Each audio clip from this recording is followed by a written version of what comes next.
Have we discussed Paulina Porizkova on the show? No. Okay, so Paulina was like one of the first supermodels. Like back in the 90s, there was a whole slew of them that were like they finally started calling them supermodels. They weren't just models, they were supermodels. And I know that Janice Dickinson claims that she's the first supermodel, but that's in her own mind. Like in my time when that George Michael video came out, with all the models in it, with Naomi Campbell and Cindy Crawford and, all those like big time models from back in the day, that was like supermodel central. So Paulina Porizkova was one of the big supermodels. And then there was this trend of the supermodels dating the creepiest, ugliest musicians you can think of. Like find a musician who is just like a troll. He got a supermodel. And that was like a meme at the time, like a supermodel with the trolliest troll of musician. Everybody wanting to hook up with Lyle Lovett. That's how he got so lucky. Right. Exactly. Remember when he was dating Julia Roberts? And people were like, wait, what? What? Have you seen Lyle Lovett? Doesn't he live under a bridge? Like, what is this? What's going on here? Yeah. It was crazy town. So anyway, Paulina had hooked up with Rick Ocasek from the Cars. He was the lead singer of the Cars. And he's, really talented, incredible, but ugly. He looked like Lurch. He looked like, he just looked like this big, dorky, not attractive. And here he is, one of the most beautiful women on the planet. So they break up. He dies. She goes on social media. This all happened within the past like couple of years. Okay. They were together for a lot of years. She goes on social media and she's 56 years old now. And she is Miss Thirst Trap. She is on there.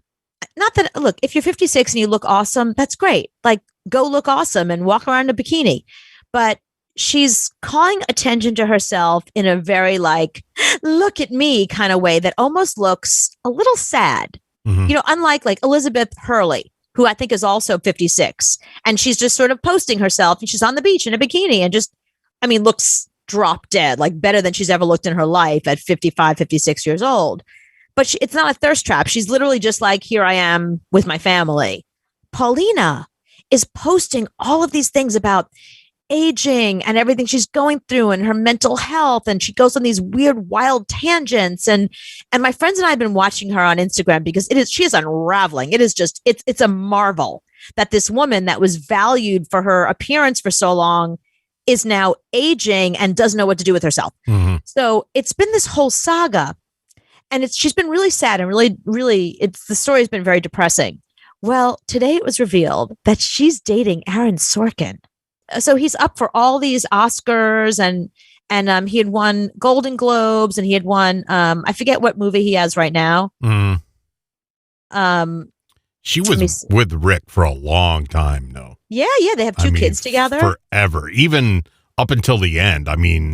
She was still living in the house next door or living in his house. It was weird. No, she was living in his house. They actually live in my neighborhood. And I see that they have a son that looks just like Rick Ocasek. And he walks around and it's just creepy because you're like, no, it can't be. He's dead. It's really creepy. The son looks just like his dad, but like a prettier version of his dad. Yeah. So the trial of the Chicago 7 is what. Yeah. So he wrote that. Aaron Sorkin did. So he won or was nominated for like Golden Globes and Emmys and all kinds of awards, SAG awards. Now he's up for an Oscar. He did The West Wing. He did A Few Good Men. He did the Newsroom. Let's see, The West Wing. Like he's known for a lot of big things. Social Network. He won Oscars for. Anyway, he's dating Paulina Porizkova. And they're going to the Oscars together. And she's on her social media not bragging, but like talking about the fact that she's about to go to the Oscars. And she posted this picture of herself on some weird ass chair that strengthens your pelvic floor muscles. It's like doing 1,000 Kegels, she says, in 30 minutes. Good for and her. Us women who have born kids, I don't know what that means, know or should know all about the Kegels. Making your pelvic floor muscles stronger means less incontinence and better orgasms. Okay, we get it. You're 56 and you're having wild sex with Aaron Sorkin. Good for you. But I'm telling you, like, I don't think he knows what he's in for. I think she's... Yeah. And those two couldn't be any different. Rick and Aaron. I mean, they're two different people.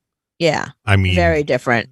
They're on each end of the spectrum. I mean, Rick is the skinny rock star guy, then Aaron is none of that.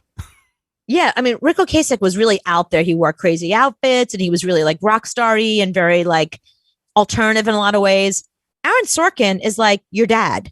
Yeah, he's like a business guy. He's somebody you would go into business with to buy a small company in Kansas. He's the guy that you would go into business with. Yeah, if you didn't know he was Aaron Sorkin, you'd be like, excuse me, sir, can I have that seat? I have a pregnant woman here. Like, you wouldn't even think to yourself, that's Aaron Sorkin. You'd be like, you know, what company does this guy work for? Right. He looks like he works for, he's the local business manager for Microsoft. Right, exactly. That's what he is. So he looks nothing like what you would think she'd be attracted to. He took a parachute at Merrill Lynch. Exactly. Yeah. But no, it does not look like her ex-husband at all. So yeah, that's strange. Yeah, But good for her for tightening that area. So. Yeah, I mean, she's really out there. She tells us all about what's going on in her life, but she has not told us until now that she's going to be walking the red carpet this Sunday at the Academy Awards with her new boyfriend, I guess, Aaron Sorkin.